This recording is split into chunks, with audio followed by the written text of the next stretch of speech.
Silakan subscribe Cerita Cinta YouTube channel. Terima kasih. 2 hari kemudian.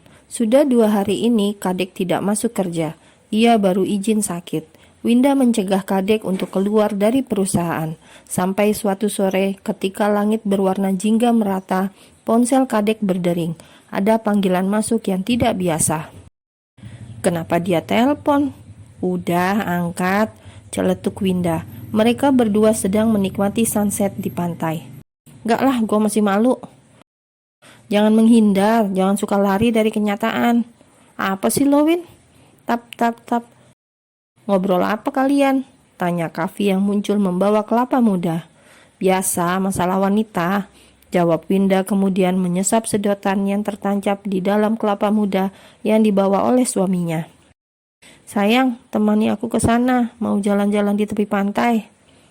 Kadek, kami duluan, ucap Kavi. Kadek hanya mengangguk. Ia pun melirik ponselnya yang kembali berdering.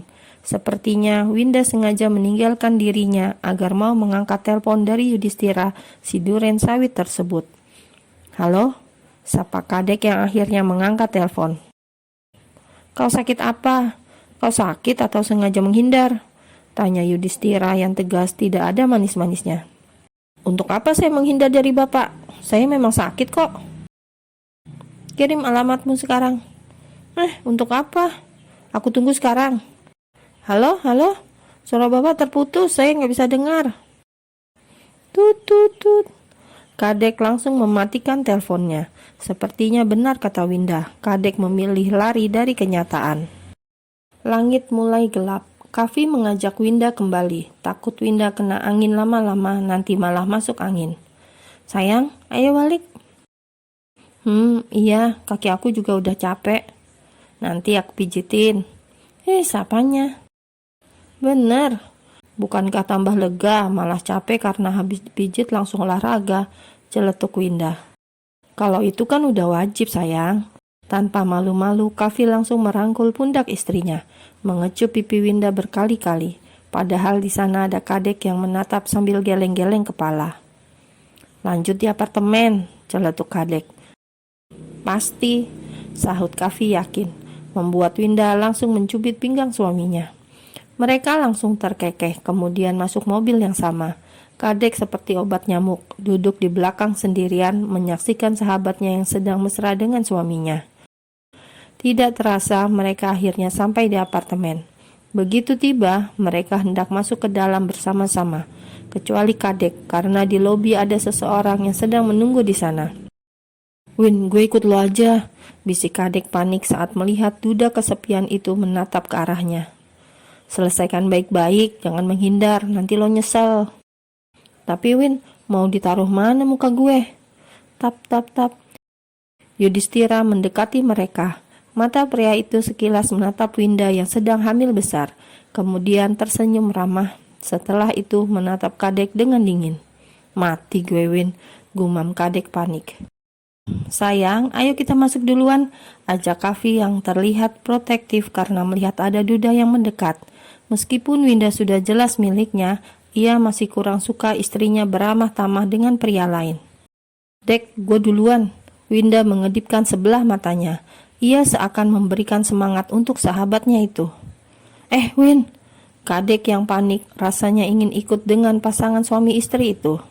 Aduh, mampus gue, mana malu banget pula, gumam Kadek lirih. Lobi, kamu menghindar dariku? Suara khas dan berat itu lebih seram daripada raungan harimau lapar di Sumatera, ngeri-ngeri sedap. Mendapat pertanyaan seperti itu, Kadek langsung nervous dan menggeleng keras kepalanya. Enggak Pak, untuk apa saya menghindar dari Bapak? Kadek mencari alasan. Pria itu menatap tajam setajam silet, kemudian kembali bertanya perihal Kadek yang membolos pasca kejadian malam itu. Lalu, kamu kenapa tidak datang ke kantor? Bersikap profesional lah sedikit, cetus Yudhistira yang terdengar angkuh itu. Itu jawab Kadek yang bingung tidak bisa mencari alasan lagi. Besok datang ke kantor, ucap Yudhistira tegas. Maaf Pak, saya sepertinya akan berhenti. Mata itu langsung melotot tajam, membuat Kadek tambah gelisah. Pasti karena malam itu. Kadek terdiam, karena memang seperti itu adanya. Ia sebenarnya tidak punya muka lagi ketemu bosnya itu setelah apa yang terjadi antara mereka berdua saat dia telah terpengaruh oleh minuman. Sepertinya kita harus bicara berdua. Ikut denganku, ini perintah. Titah pria itu dengan gaya bosi. Aduh, Kadek mendesis kemudian mengirim pesan singkat ke ponsel Winda. Gue pergi dulu, doain gue. Ting, pesan terkirim. Winda yang baru masuk kamar apartemen langsung membaca dan membalas. Siap, kabarin tanggalnya, usahain sebelum gue lahiran. Kadek membaca pesan Winda dengan masam. Kemudian kembali membalas sambil berjalan mengekor di belakang Yudhistira. Ngomong apa? Hahaha. Awas ya, nanti pas gue pulang. Jangan main HP, sana, mumpung didekatin sama duda kece. Rese. LOL. Kadek langsung menyimpan ponselnya karena gemas membalas pesan-pesan dari sahabatnya itu. Di dalam mobil, suasananya sangat dingin, bukan karena suhu dingin AC mobil, akan tetapi karena aura dari si pengemudi dan si penumpang di dalamnya. Kita mau kemana, Pak? Tanya Kadek yang lama-lama penasaran karena mobil tidak kunjung berhenti. Cit! Yudhistira kemudian menghentikan mobilnya di tepi jalan. Kau pasti sudah mengingat kejadian malam itu, kan? Kadek langsung menelan ludah dengan susah payah. Itu anggap tidak pernah terjadi, karena waktu itu aku dalam pengaruh minuman, ucap Kadek yang ingin membuang rasa malunya. Cih, Yudhistira si bos dingin dan berhati kulkas itu malah mencebik. Baiklah, kalau kau mau kita melupakan malam itu, toh aku sama sekali tidak rugi, ujar Yudhistira kasar. Kadek langsung geram. Tiba-tiba ia merasa kesal sendiri. Oke, sepakat, ujar Kadek kemudian melepaskan sabuk pengaman.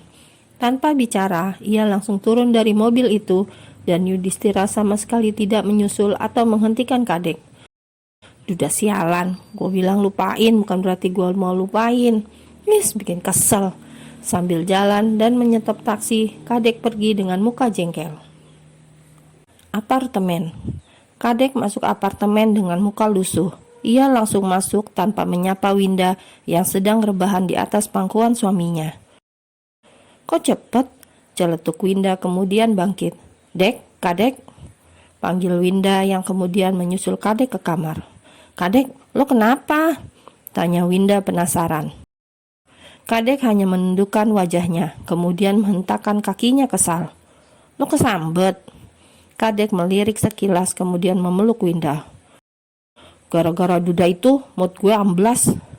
Ngapain Pak Yudhistira? Apa dia aneh-aneh? Kadek menggeleng. Terus? Udahlah, gue gak mau bahas duda kasar itu. Kasar? Dia ngapain lo lagi? Kadek langsung mengusap wajahnya dengan kasar, kemudian cerita apa yang tadi terjadi. Dan tanggapan Winda membuat Kadek tambah jengkel. Lah kan salah elo, siapa suruh yang minta semuanya dilupakan? Kok malah belain Pak Yudhistira? Protes Kadek. Emang kan elo yang salah. Udahlah, gue mau tidur seharian ini. Buk, Kadek langsung melempar tubuhnya di atas ranjang, menutup kepala dengan bantal. Hari ini kepalanya pusing, hanya mau tidur saja. Ya elah malah tidur. Ya udah, gue keluar.